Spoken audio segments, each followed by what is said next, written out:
Hi everybody, it's Just Nuke It, And I'm Shootureyeout. and today we're going to be playing Perfect Dark, not on the Nintendo 64 but on the Xbox 360. It was made back in 2010, it was developed by Rare, like the original one was, but it was ported over by 4J Studios. So yeah, we're just going to take a little drive down memory lane. We're going to do it on Special Agent because we're special. Very special. very, very special.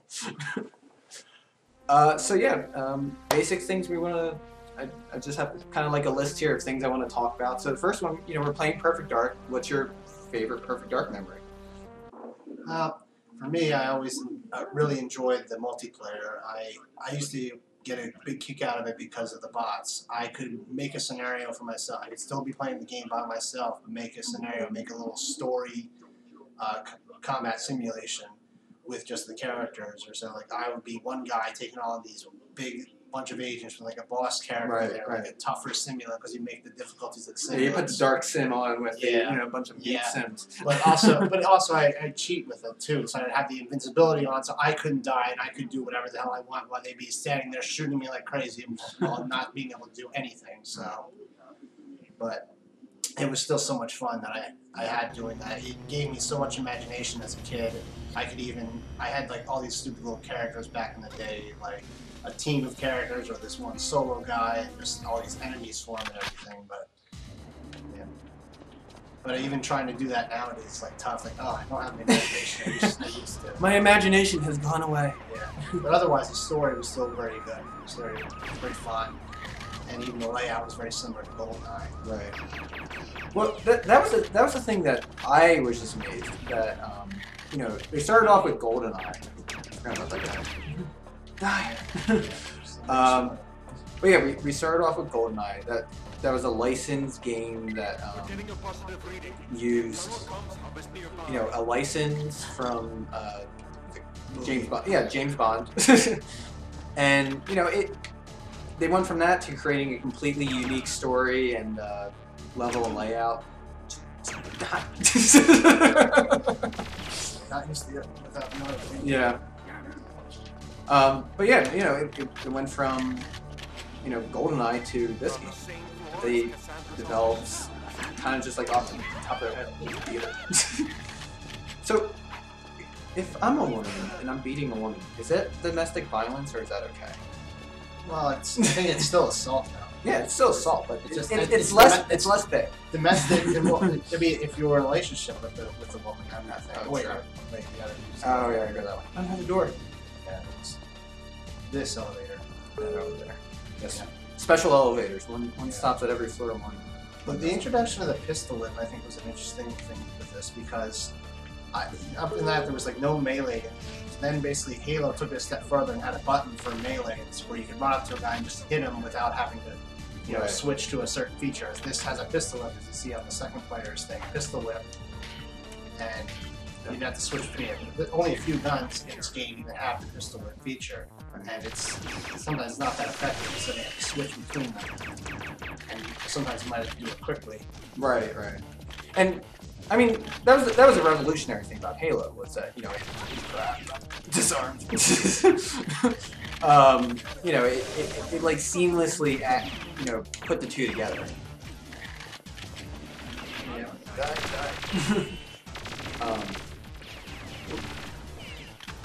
But it was funny, like when I first started playing Halo, my only first-person shooter background was this game.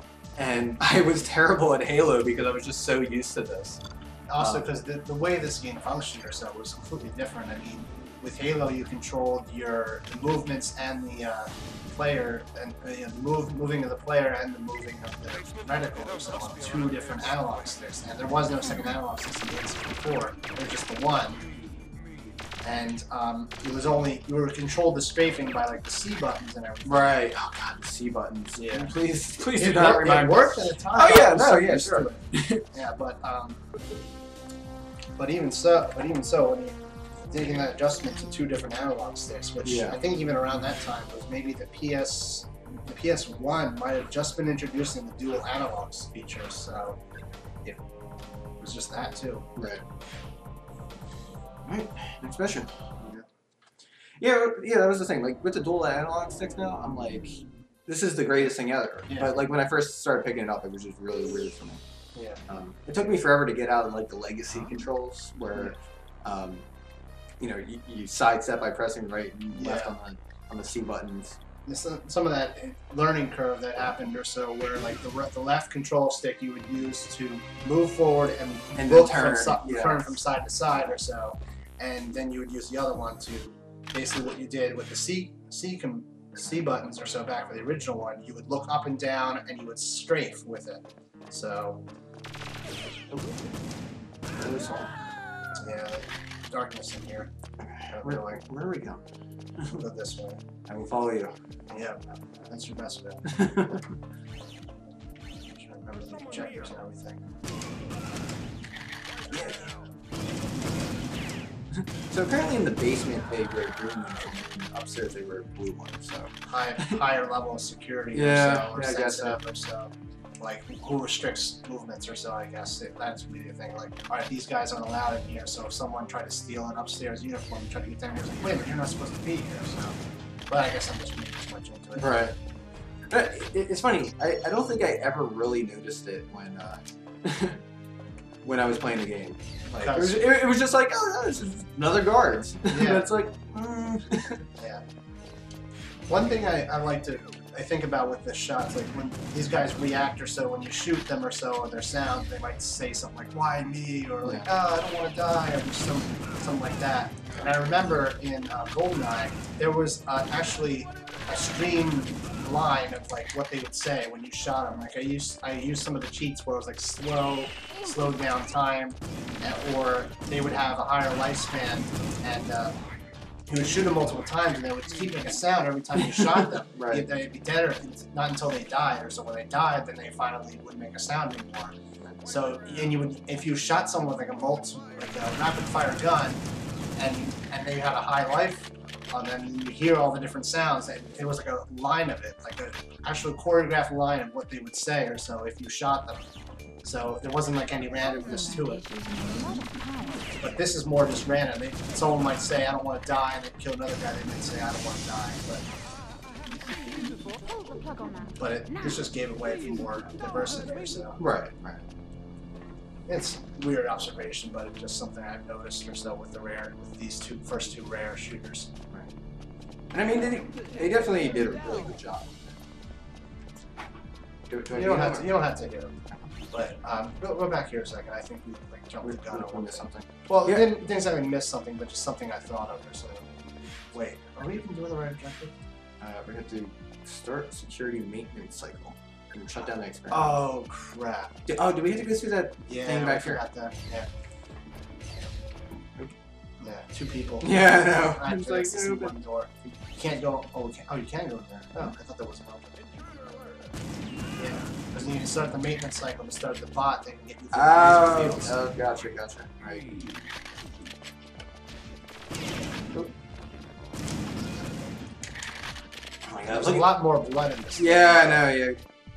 GoldenEye. I think it was just basically the people, and I don't think there's little blood marks on the people, and when you die, you can see the blood come down, like it was with the original, with the GoldenEye movies. Well, I'm sorry, the James Bond movies in the beginning, where they had the segment where the sight, and then then James Bond walks by and shoots, and then the blood come down. Right. Program the cleaning bot. He'll give you a way in. Affirmative.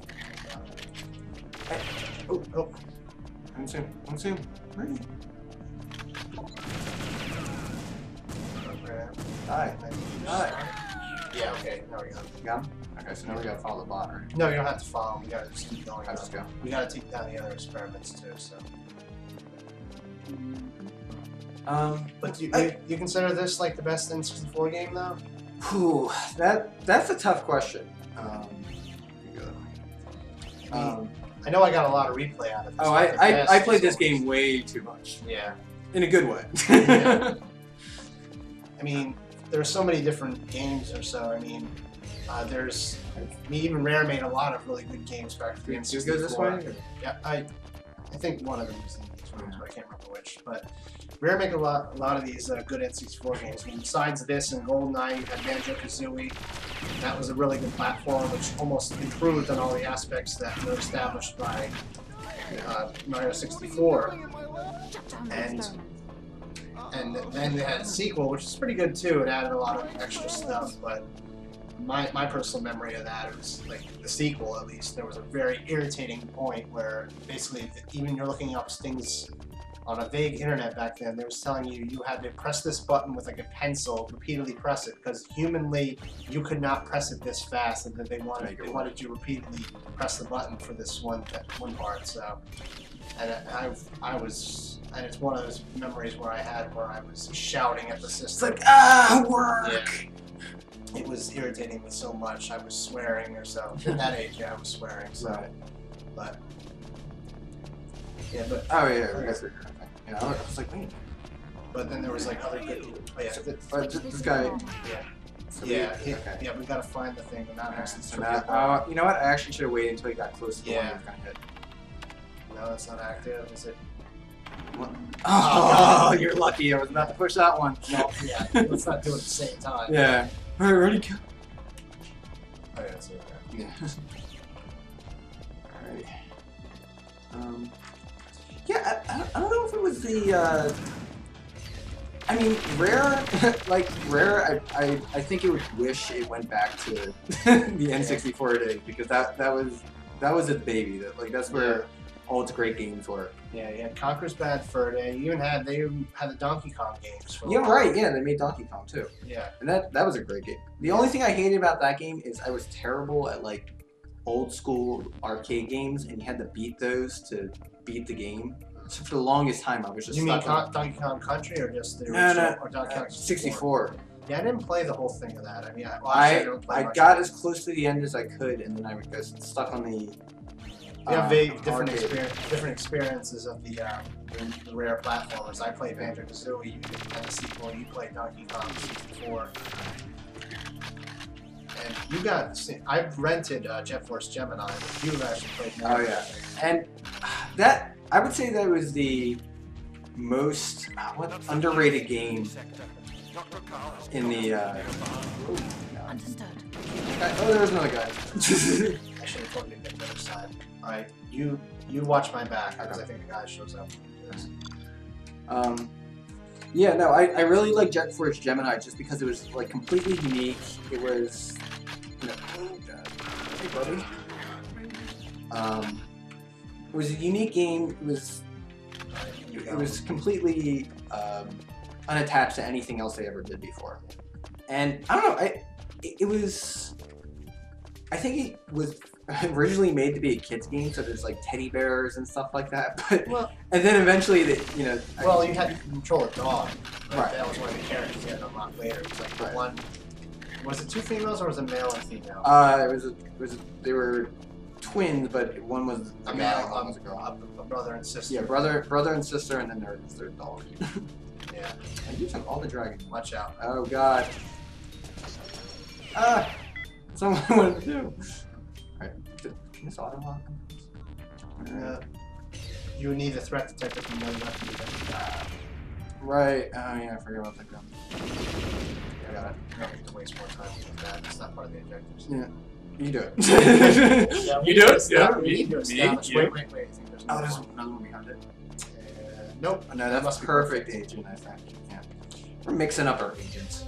Yeah.